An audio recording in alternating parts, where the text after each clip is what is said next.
আপুনিও ডিপ্ৰেছনত ভুগিছে নেকি?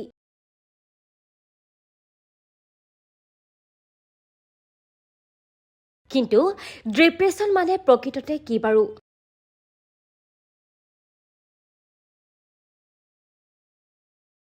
ডিপ্ৰেছনৰ লক্ষণসমূহ বাৰু কি কি?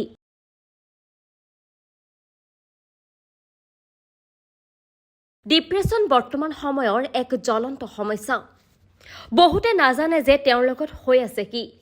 মানসিক সমস্যাই হওক বা ডিপ্ৰেছন, মানুহে ইয়াৰ বিষয়ে বিশেষজ্ঞৰ পৰা পৰামৰ্শ লোৱাত কিছু অৱহেলা কৰে।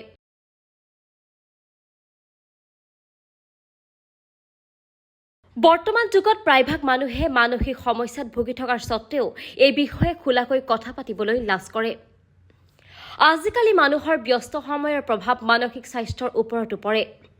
দেশৰ প্ৰায়ভাগ লোকে মানসিক ৰোগত আক্ৰান্ত হয়। বহু সময়ত এই চাপ বাঢ়ি হতাশা বা ডিপ্ৰেছন হৈ গৈ পৰৱৰ্তী সময়ত এই সমস্যা বৃদ্ধি হ'লে মানুহে আত্মহত্যাৰ দৰে ঘটনা সংঘটিত কৰাৰো খবৰ আহি পৰে। কিন্তু বহুতে নাজানে যে তেওঁৰ লগত হৈ আছে কি।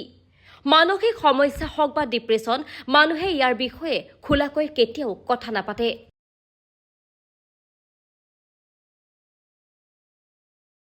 ডিপ্ৰেছনত পৰা মানুহৰ কিছুমান বিশেষ লক্ষণে দেখা দিয়ে, যাৰ ফলত আপুনি অনুমান লগাব পাৰে যে কি সমস্যা হৈ আছে। হতাশাৰ কিছুমান লক্ষণৰ বিষয়ে জানিলে আপুনি নিজকে আৰু বন্ধু-বান্ধৱী আৰু সহকৰ্মীৰ এই সমস্যাৰ পৰা ৰক্ষা কৰিব পাৰিব। মানসিক স্বাস্থ্যৰ অৱনতি ঘটিলে কি কি লক্ষণ দেখা দিয়ে সেই সন্দৰ্ভত গাজিয়াবাদৰ জিলা যুটীয়া চিকিৎসক মনোৰোগ বিশেষজ্ঞ ডাক্তৰ এ বিশ্বকৰ্মাই সবিশেষ জনায়।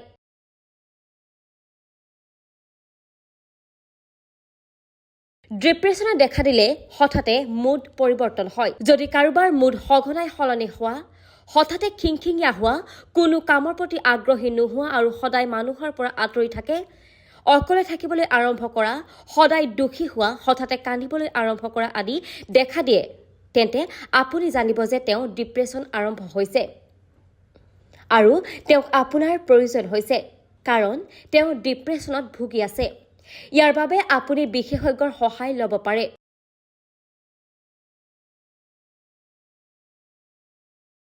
মানসিক স্বাস্থ্যৰ লগত আমাৰ শৰীৰৰ স্বাস্থ্যও জড়িত।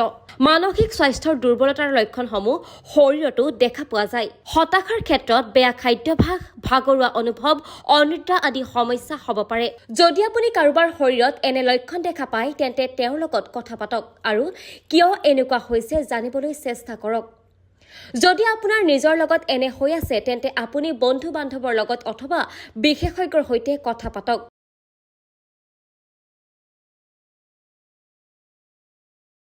আনৰ আগত মনৰ কথা খুলি ক'লে মানসিক চাপৰ পৰা সকাহ পাব পাৰি। ইয়াৰ বাহিৰেও ভাল আৰু পৰ্যাপ্ত টোপনি যোৱাৰ চেষ্টা কৰক। প্ৰতিদিনে ধ্যান আৰু যোগাসন কৰিলেও আপুনি মানসিক অশান্তিৰ পৰা হাত সাৰিব পাৰে। ডিপ্ৰেছনৰ 90% ৰোগী কাউন্সেলিঙৰ জৰিয়তে সুস্থ হৈ উঠে। গতিকে ইয়াৰ বাবে প্ৰয়োজন কেৱল বন্ধু-বান্ধৱ আৰু বিশেষজ্ঞৰ সহায়।